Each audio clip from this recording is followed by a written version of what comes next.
Hello once again, people. So, long story short, we've been going through Aftershock, and now we are at the final level of episode 1. Yeah, I told you they were kind of short, and this kind of proves it. I feel like we just started, and yeah, we're already kind of finishing it up. It really is awkward. And that's kind of the big flaw about Aftershock. It is kind of broken up in weird ways, and so a lot of stuff is really fly through fast nature.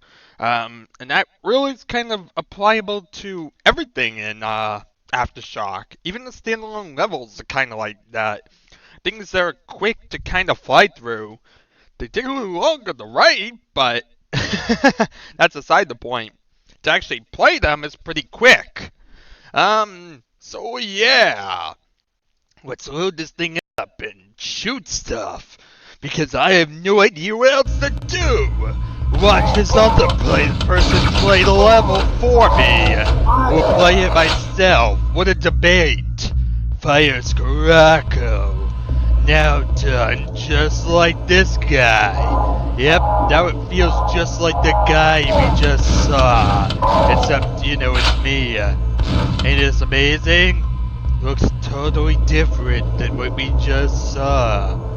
There's a guy up there. I killed the guy. He did do that in the demo! But I just invalidated everything he ever did. Yeah. No secrets once again. The level looks pretty nice. That's one thing I should say. It's a pretty good designed level. It looks pretty nice. Kind of like the previous one. It gives off definitely the idBase vibe. This is definitely like a idBase style level. But I am still missing the whole lack of secrets thing. At least this level feels more like there's stuff to do besides go directly to shoot enemy. Look, a quad damage! That could be useful! Let's use it to kill stuff! What exactly may I use it to kill? That's a good question. Oh, look at all these extra shells. I like shells.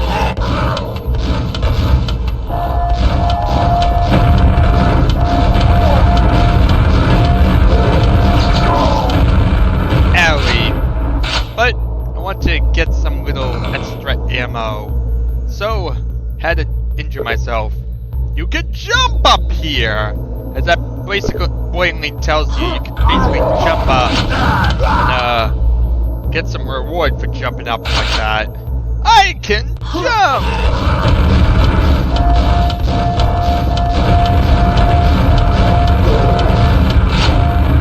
Oh look, a free super nail gun. I could use that. Let's get some armor, restock myself up, and get quad damage. We can murder some stuff up ahead. I just want to clear a little road. Hopefully this was more worth it. I don't remember. I'm just kind of winging it and see what happens. Up here, down here, over here. Very nice. Gabitude. Anyone else? Ooh, double barrel shotgun.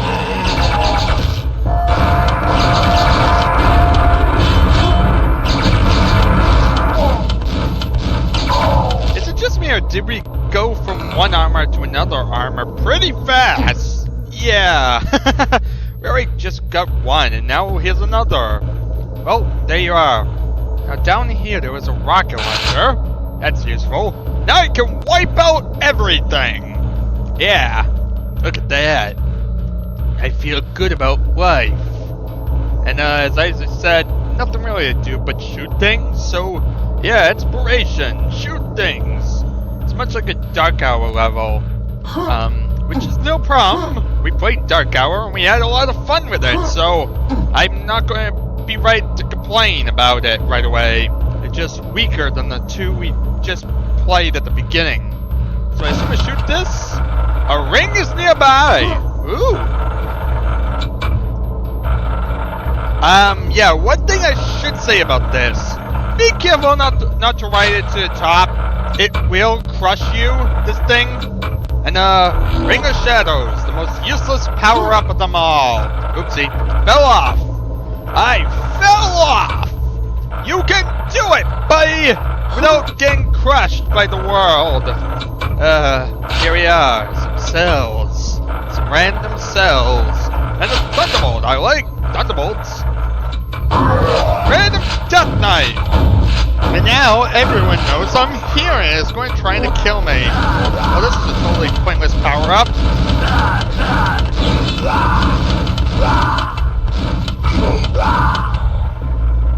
Oh, look, a random death knight. I can kill him. There we are. That way, the area is a lot cleaner. I'm good at taking out the trash. That's my skill set. I can take out the trash. Also, if you look down here, you can see where we came from. Be careful not to fall. Like I just did! Of course I would say that and fall. Ain't that fun? Gotta injure yourself again. So let's run up here again. Oh yeah. Let's do this, baby. Yeah. Hail to the king. Yes. Yes, baby. Yeah. Yeah. Yeah. Yeah. Woo. Yeah. I'm surprised I don't have like videos on my channel that just involve me yelling at random trees or something.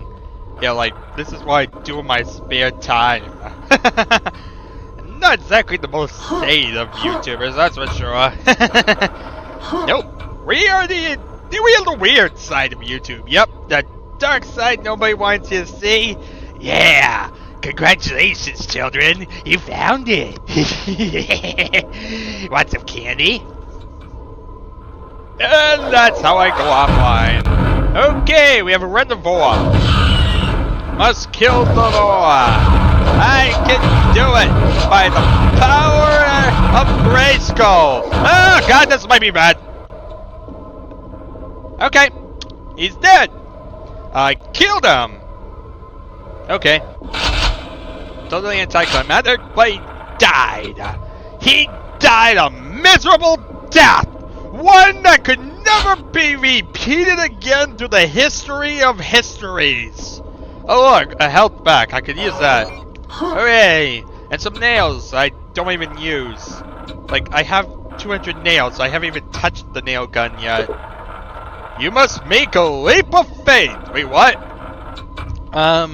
Yeah. One thing I should mention about, Aftershock, they love this thing called a leap of faith. This is something we didn't see in the original Quake. And it's something that is actually, oddly enough, used in other games. It's seen from time to time in like late 90s games. This is like the earliest example I could think of, honestly. Like, I know it's in some later games, but as for like Quake, this is probably the only area I can think of where a leap of faith exists. So, yeah, here's where it may have all originated from, people. The leap of faith itself, where we must make one. And basically what it is it's inspired by the Indiana Jones movies. Indiana Jones and the Last Crusade, where you basically make a leap of faith. You must basically walk out an area that looks impossible to do, and by basically doing the impossible, it becomes possible. So like, jumping across an area or something like that. For whatever reason, like I said, it kind of got very, very popular in the late 90s. It probably is a very good standard trope, you'll see. I can think of examples I've seen in a lot of late 90s games I've played. Almost every single one, actually. So, let's see. Upsy daisy? Yep, there we are. As you see, we just accidentally hit a bunch of buttons. Yeah, you basically have to keep hitting buttons. As you see, you hit all of them, and a door opens. Oh, goody, wherever could this door be? What's down there? Wait, that didn't help at all. No, I wanna go down! There we are. They wanted to fight me and not think I was cool and try and tell me I couldn't join in its reindeer games. You see, there's a waterway open down there. That's exactly what opened up. Yeah, and if you're wondering, we're actually near the end of the level. It's just because rotfish. So, rotfish are of course going to mess up the number of enemies. So it's a lot shorter to the end than you might think. So all we do is drop in the water and kill a bunch of rotfish. 1, 2, 3, 4, 5, 6. That's 6. That basically makes 30. There's still 4 more, people. 4 more enemies, or should I say 2 if they're rotfish. Where are they? Where are the other rotfish? Here's a little random platform in the middle of the water. Not sure why, but it's there. It's a thing! Appreciate it, people. 2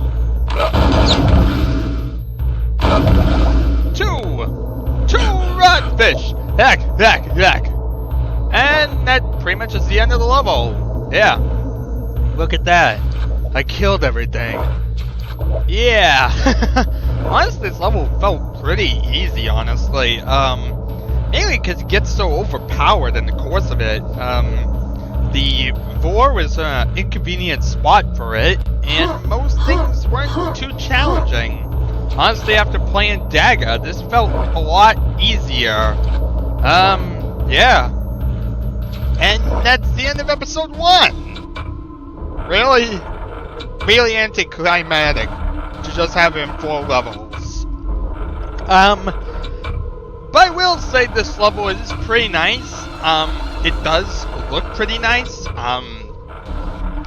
Has a nice idBase feel to it, and some nice little fights and whatnot that makes it feel like an episode, like E1M4 style map, or something like that. Not the hardest of maps at all because of that, but it works. It's a thing. Sometimes hard isn't all I'm looking for in a level, as I've said in the past. And though it's mostly vertical ascension, it feels like you're still going pretty horizontal to the point that it doesn't become dull. Mainly because areas are hidden from you until you kind of get like forward. Then you realize how vertical it is. But as you're going along, it really doesn't look as vertical. And you have some little different fights going on and whatnot. Definitely compensation for the last one not really having many enemies is the fact that this one has a few enemies. Other than that, like I said, just a idBase level has some little areas to explore. Unlike the last one, it has more of like a exploration-based vibe. But at the end of the day, it's still more of a direct-based level compared to like the first 2. You don't have secrets and whatnot, so it ends up feeling more like how like a good Dark Hour level would be. I'd probably put this as like a good Dark Hour style level, or a still pretty good Aftershock level. Not the greatest because of the lack of secrets. It's a little detail, I know, but it definitely feels lacking after the first 2. And the fact that there's no real strategic enemy placement here means that really you don't have the challenge of the rest of the episode. Yeah, this actually felt like probably the easiest since E1M4. That's kind of problematic. Since this is the final level of the episode, you would expect better from here. But, you know, it's a thing. It's a thing, a concept, an idea. And also another negative, I should say, is the fact that matter that you kind of have to get used to what is its level. See, like here, you suddenly get a teleporter, and you have no way of knowing until you step into it that it was a way to exit the level. For some reason, it really doesn't give the sense of clarity that like the first two levels had. When you see like a dark void, it almost reminds you of like the arches, which gave a similar sense of clarity there. But these teleporter-based levels are a bit less. They don't really communicate to you, especially this one because it's a vertical teleporter. But that's just a little nitpick thing. As I said, it's not the worst level at all. It's actually still pretty decent. Looks nice, plays alright. Not the greatest of experiences, but also not one of the worst. And so it feels kind of like I said, better Dark Hour level. It just kind of feels weaker when you're comparing it to something like Darmak, which was a really, really good level. I think that's the one negative thing. Darmak existed here, and so it makes everything else feel weaker, because Darmak is such an amazing level. I'm going to sing that level songs of praises, because that one had a lot going for it. And yeah, I kind of miss it. But this one is still pretty good. It isn't terrible by any means. Just wait though, there are definitely some terrible levels up and coming. I just wanted to show you all the good ones, because that's episode 1. As I said, episode 1 is a good episode, and this pretty much proves it. It's 4 levels. It really doesn't get any time to really make much of an episode, but at one time, but basically the best way to say it is, episode 1 is a bunch of levels that have detailing everywhere. It generally focuses on like a couple enemies or whatnot, but makes it generally strategic. Uses some more memorable locations that tend to be not forgotten with ease. And it's overall just a nice thing. Honestly, I can't think of any bad levels in episode 1. So overall, it's a pretty strong episode, honestly. Even if, the one problem is, it's 4 levels. I can't really give much of a generalization for 4 levels. It feels too small, honestly. I can imagine that's due to Aftershock being rushed to production, but yeah, it feels very small. Because that makes it really hard to like blanket term, because there's so little to begin with. How do you generalize 4 levels and say that's a whole episode? It just feels hard to describe because it's so small. But that's beside the point. Anyway, let's actually go to the next one. See what else there is. On to episode 2. Oh, if you haven't noticed, the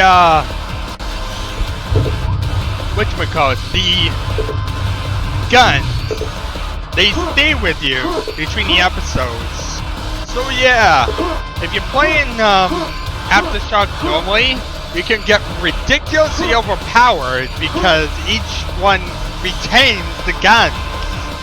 So yeah, if you're worried about getting like too powerful, Aftershock is going to be a bit more risky than original Quake, because original Quake will drop all your guns. Well, here they don't seem to know how to do that. Because you're going to end up with a lot more firepower. Alright, let's go to episode 2. Corrupt Mischief. If you haven't already noticed, this is indeed the second demo that we've seen, which I believe is Ambush? Yep. We'll be seeing that next time, but that's the second demo we saw played. Yep, we went from one demo level to another demo level. Ain't that weird? But there we are. 2 demo levels back to back. Anyway, we'll check out next time and see exactly why I feel episode 2 is the weakest of the episodes. Yay! But anyway, that'll be for next time. Thank you very much all for watching. It's been Adventure. And until next time, stay cool, stay warm, and shoot some things in the head. Thank you very much all for watching. Adios.